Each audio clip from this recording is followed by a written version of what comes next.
Hi, family and friends. It's good to chat with you once again. I'm glad that you, I hope each and every one will join into the Church 5. That, and my name is Mildred, and I wanted to thank my daughter again. You know, her and her husband's anniversary today. And it's good, to see anybody that happy with each other and get along like so good.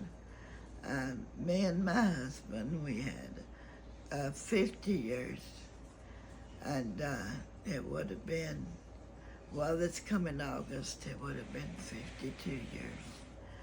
And then she had some videos of the wedding, and she got pictures off her head where her dad was dancing with her, and he was like in a suit, all dressed up, and he looked good, and We'll try to enclose a picture. But he never liked suits. That's one thing about it. He never did. He never did like suits. And but that day he put that suit on and went stepping, and he was so proud. And she took a lot of pictures of him,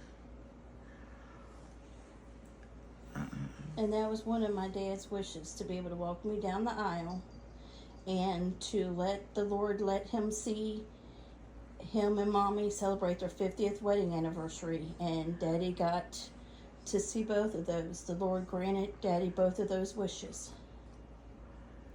Yeah, he did. And the other wish,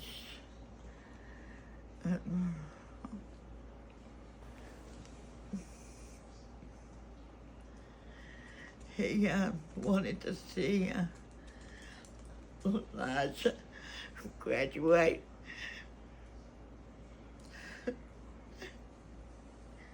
But he didn't make it that far. But he'll be watching from heaven next year.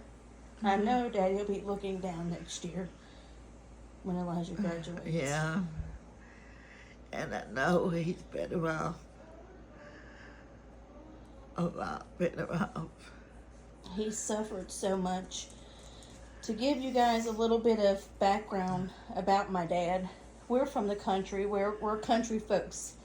Daddy'd say we're hillbillies, and we're proud hillbillies, he would say. And my dad was never one to go to church. It's not that he didn't believe in the Lord. He just never really went to, into the church. When there was a funeral, he'd go in long as the singing and stuff was happening. But then he would go outside when the preaching started. Then my dad got cancer. He got lung cancer. And so how we ended up finding out that he had lung cancer was, we went down home on Meeting on the Hill, and Daddy came back with a cough. And it wouldn't go away. And we kept going to the doctor because his family doctor was out of town. And then when his regular doctor came back, he sent Daddy straight on for an x-ray. He said, there's a spot on your lung, and we're going to wait 2 weeks to see if it's gone. And then we're going to send you back. So 2 weeks came, Daddy went back for a x-ray, and the spot was still there. This was probably at the end of November, about almost 7 years ago. And then the spot was still there. So they said, we're going to send you on to get a biopsy and the PEP test. I think that's how you say it. So we did that. We went for that, and we had got the one that the doctor came out and told us, said, your dad lit up. There is cancer, but they had to wait for the final diagnosis to come in before they were allowed to tell us 100%. We went in, and it was December the 3rd. We went in, and Daddy's pulmonologist told us, said, Luther, said, you are stage 3, almost stage 4 lung cancer. When we heard that, our life shattered at that moment. Daddy went through chemo and radiation. It didn't help. His kidneys were shutting down. So then they gave him up to die. And then we found Dr. Mannion, and he started Daddy on the Opdivo 240. And that gave Daddy almost 6 years with that. But they first said it probably would give him 3 months. Yeah, they said it would give us maybe 3 months.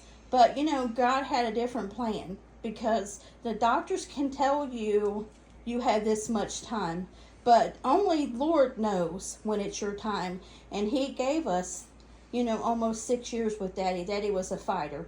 But to get back on the track, what I was saying is Daddy got in the hospital. He had pneumonia a bunch of times, and they put in a chest tube to drain out the fluid out of his lungs. Well, he got out, and he looked at me and Mommy. He said, I'm going to get baptized. And we said, Daddy, there ain't no way you could do that right now because you have a big hole in your side. He said, I'm getting baptized. He called the preacher that his brothers and sisters went to. Daddy got to. Yeah, and we went to. Me, Mommy, and Daddy, and his brothers and sisters went to. And Daddy got out of the hospital. He had us to bandage up that spot in his chest. The doctor said, Luther, you can't go underwater. And Daddy looked at him and he said, buddy, he said, I promised the Lord. Said, you let me live to see my wishes, and I will serve you until the day that you take me home. And Daddy went, and Daddy got baptized. Him and my mom got baptized again, which my mom had already been baptized. But she went ahead and got baptized again with my dad, and my dad's oldest sister, Mary, got baptized with them. And from that day on, my dad served the Lord. And if you talk to him, he would smile. And then Daddy would always tell us, I'm a winner either way, whether I stay here on this earth or if I go to heaven. And then Daddy fought so hard to be with us, but then when we lost my brother 2 years ago, that just about destroyed him. And he would look at me and Mommy and he'd say, I want to be here with you all. I don't want to leave you. But my heart wants to be with Brad too, he would say. And, he would always say that. And then he knew. It was 13 months between them. Yeah, 13 months between Daddy and Brad passing away. And he had a dream. If you all seen some of our videos back, my mom was telling the dream. He would wake her up 2:30 or 3 o'clock every night. And he'd say, Mill, wake up. He'd say, I've had a dream about me and Brad. I'm on one mountain and he's on the other mountain. And we're running as fast as we can. But I can't get to him, he'd say. I can't reach him, Mill, he'd say. I'm trying so hard to get to him, he'd say. I just can't reach him. And then he would tell Mommy, he'd say, now, you don't go to sleep now until let me go to sleep first. And then you could go to sleep. Well, May the 30th of 2023, my dad passed away about 11:13 or 11:15 that morning. He got up that morning, we knew at 7 o'clock. Well, probably before then, my dad had the death rattle. And we knew it was just a matter of time. We were actually going to take him to see Dr. Mannion, his his cancer doctor. And he was going to tell us, there's nothing else we can do. The Opdivo has stopped working. Take your daddy and make all the memories you can make with him, because it's just a matter of time. But that morning we got up and stuff, and we put him in the car.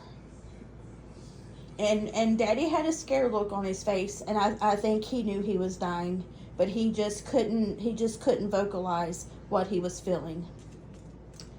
We put him in the car and we pulled out. And within minutes, my dad had passed away. Right around the corner. Right around the corner, my dad had passed away. And you know, my dad had his hands praying.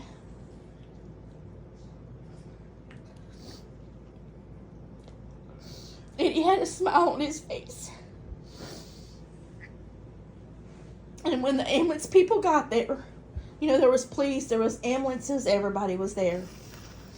And when they got Daddy out, they put him in the ambulance, you know, on the stretcher. I'll never forget that one ambulance driver he had done told me he was gone. And he looked at me and he said, "Ma'am, your daddy's got a smile on his face." And he did. And you know, I believe that between 11:13 and 11:15, I'm not sure the exact time, it was either one of those. I believe that Daddy and Brad was running for each other on that mountain. And then my daddy got to hug him. And then when Daddy hugged Brad, he just smiled, and then Brad took him on to heaven to meet Jesus. And let me tell you guys something. If you guys don't believe in the Lord, I beg you to meet him, because when I tell you that my dad died so peaceful that people can't believe, the doctors, the ambulance people, the coroner, everybody, He never made a sound. could not believe how easy my dad passed away. My dad didn't grunt for breath. He didn't breathe heavy. He didn't fight. I mean, it was the most peacefulest passing. And I know the Lord granted it that to us, that my dad went so peaceful. And we all were surrounding him when my dad passed away. My dad held on until my son Sawyer got there. Sawyer got there, and he said, "Mom," Well, just around the corner. he said, "Mom," he said, "Papa's just got a little bit of pulse." And he got my dad's hand, and he said, "Papa, I love you."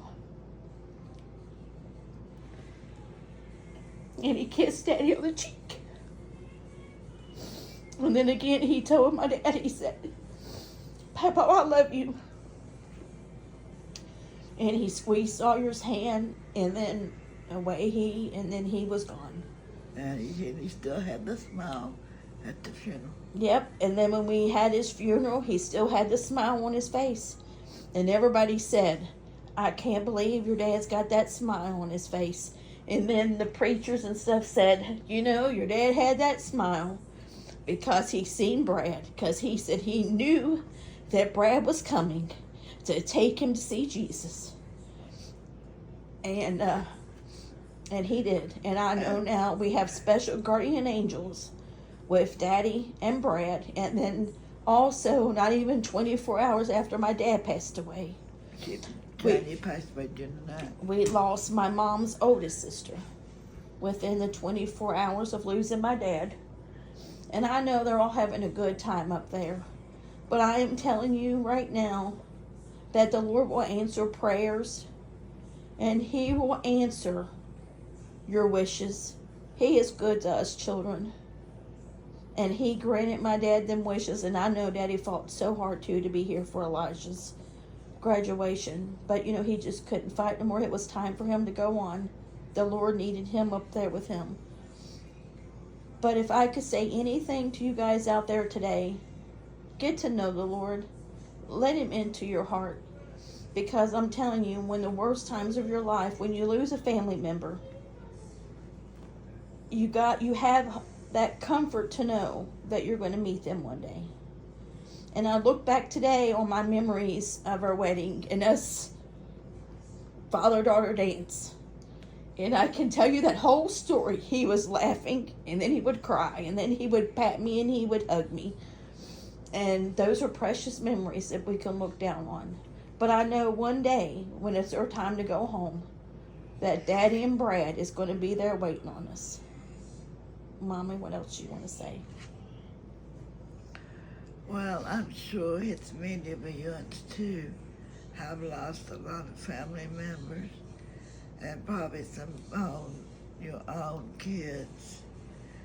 But you know, that's the Lord's wishes, And everybody's got to go through the same thing. But I'm telling you what, it just breaks your heart. It, it, you're never the same. And everybody says, it's going to get easier, it'll get easier. Some days you can handle it a little bit better. Other days, it's a killer. But we just have to go through life And that also, way. and also, I want to say something to the caregivers out there. Enjoy those precious memories that you have being a caregiver or a caretaker, whatever you want to call it. I would not trade those days that I had helping Mom and care for Daddy. That was the most cherished memories that I have at that time. And now being Mommy's caregiver, that's the most precious memories and things that you have. Being there for them, taking care of them and helping them, because that's what families do.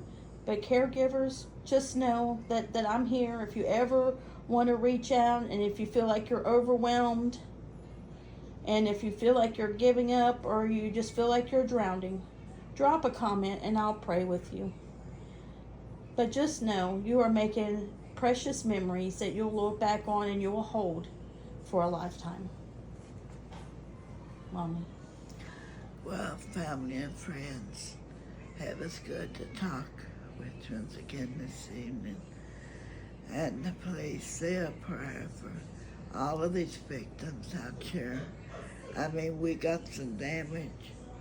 We got trees. We got a tree uprooted. We got a mess outside. Nothing like those other people. I mean, maybe this week we might get some of it done, or it might be take us a month. I don't know, but it'll get done when it gets done. Working between the yard and working between the house. It's rough when you can only do so much at a time, and then you have to rest longer than what you can work. And then we got a lot to do inside. We got behind when we were sick.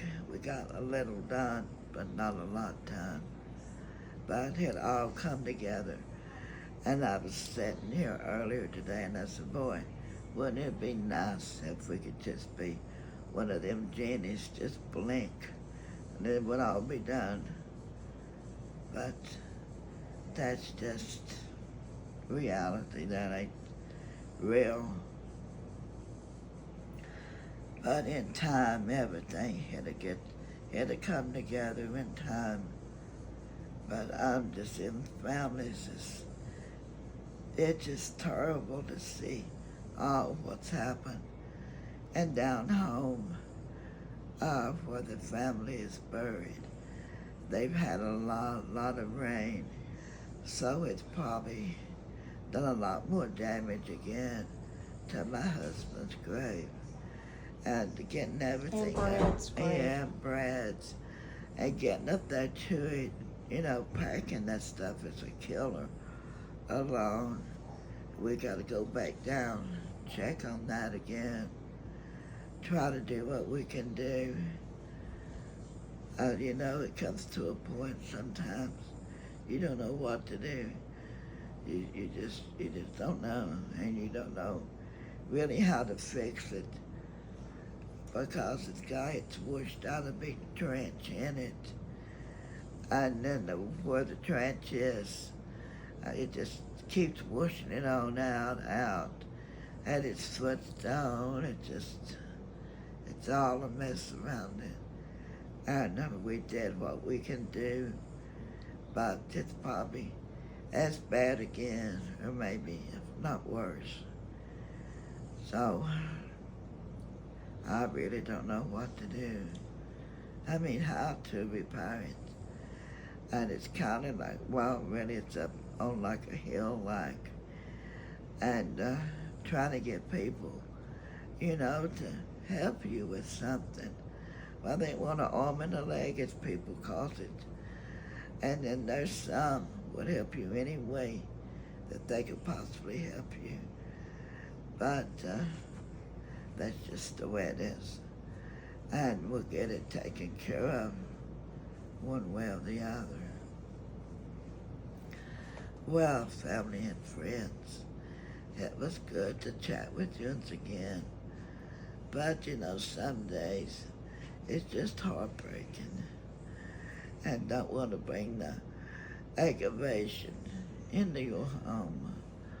Because I'm sure everybody has trials and tribulations.